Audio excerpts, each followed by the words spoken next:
performance rating ni Sara mataas. Anong performance? Wala nga siyang ginagawa. Na porket popular ka, gagawa ka na ng krimen. Sec, isa po sa natakel sa ongoing na impeachment trial dito kay VP Sara Duterte na mataas daw sa survey yung kanyang trust rating.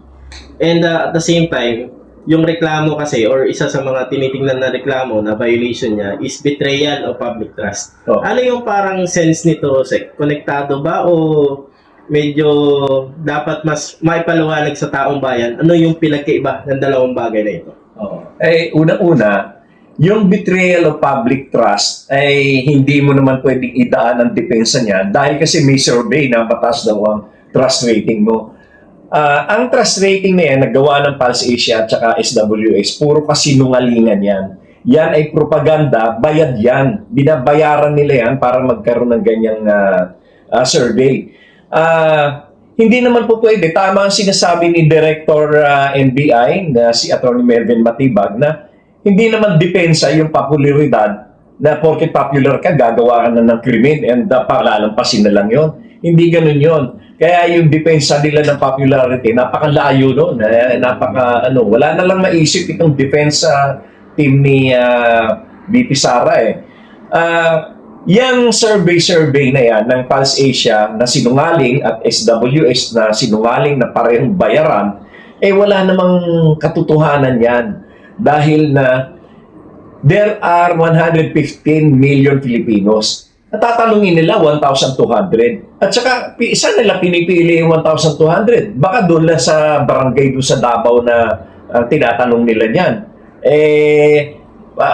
Sa dami ba naman ng mga Pilipino, magtatanong ka ng 1,200, tapos sasabihin mo, idideklara mo na 49% ang trust rating ni Sara.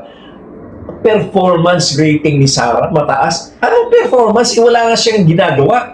Puro pa nga mga krimen ang ginagawa niya yung mga confidential funds, yung mga intelligence funds na yan, yung mga biyahe niya sa abroad, kinakatwiran niya na, ako naman nagbabayad ng aking gasto sa abroad. Oo nga, pero yung mahigit 30 na kasama mo ng mga security guards at mga staff, pondo pa rin ng gobyerno yon, no? At wala ka namang ginagawa, wala ka namang output. Ano ang basihan nitong Pulse Asia at saka SWS ng performance rating? Wala kang performance.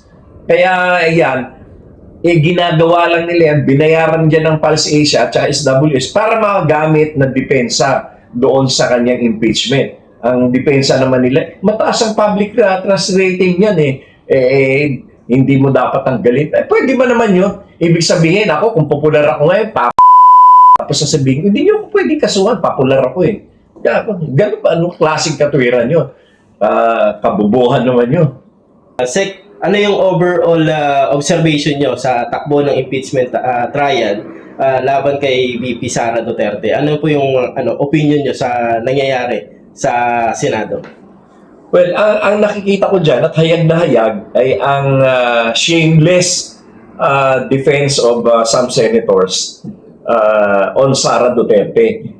Yung walang kahihiyan dahil na hayag yung kanilang pagkampi at pagtatanggol kay Sara. Samantalang dapat sila, judges sila, hindi sila magpakita ng pagkiling kahit kanino. Ang nangyayari, hayag-hayagan nilang kinakampihan si Sara. Kagaya na lamang nung pagtutol nila na buksan yung mga bank records at saka BIR records ni VP Sara. Bakit? Bakit ayaw nyo pumayag? Doon na nga mapapatunayan yung kanyang mga tinagong yaman na hindi sigundon sa kanyang kinikita at bakit na bilyon-bilyon yung kanyang pera sa bangko samantalang siya ay dumaan sa pagka-vice mayor at mayor at ito vice president. Hindi pa rin yun dapat na magkaroon ng kita na halagang bilyon-bilyon. Lumalabas nun sa initial findings 7 billion yung laman ng kanilang bangko. Bakit ayaw nilang pumayag na buksan niyang bank records? Kasama yan sa kapangyarihan ng impeachment court.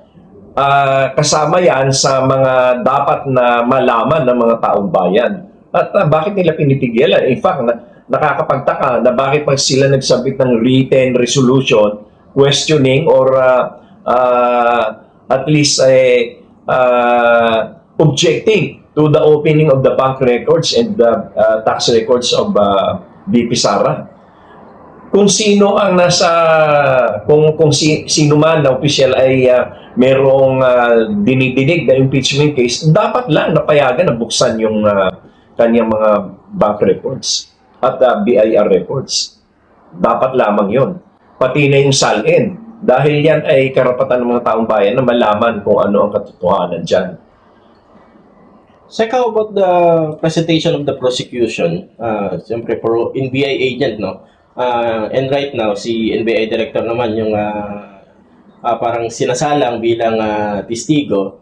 Sa tingin niyo po ba na ipresenta ng maigi ng prosecution para po na ma-convince yung mga senator judges na meron talagang nagawang paglabag itong si VP Sara? Oo, sapagkat ang betrayal of public trust ang isa sa mga issue sa kanya. Kapag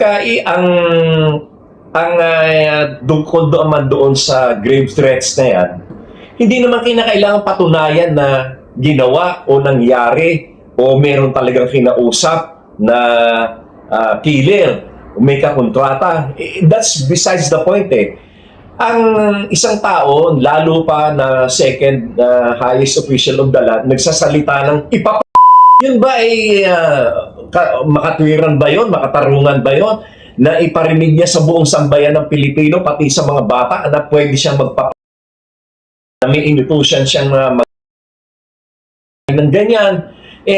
Anong leksyon ang binibigay niya sa ating mga kababayan, lalo na sa mga kabataan? Ibig sabihin nun, nilalabag mo yung batas. Dapat ikaw, bilang Vice President, nagpapatupad ka ng batas, ginagalang mo ang batas, ginagalang mo ang konstitusyon, pero hindi.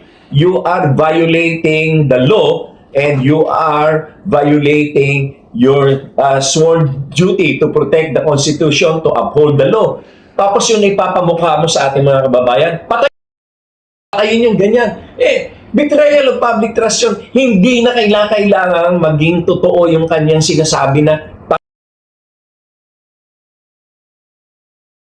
meron talagang taong kinausap. Hindi yun ang point doon eh. Ang point doon, pinapamukha mo sa mga taong bayan na hindi ka sumusunod sa batas. And that is betrayal of public trust.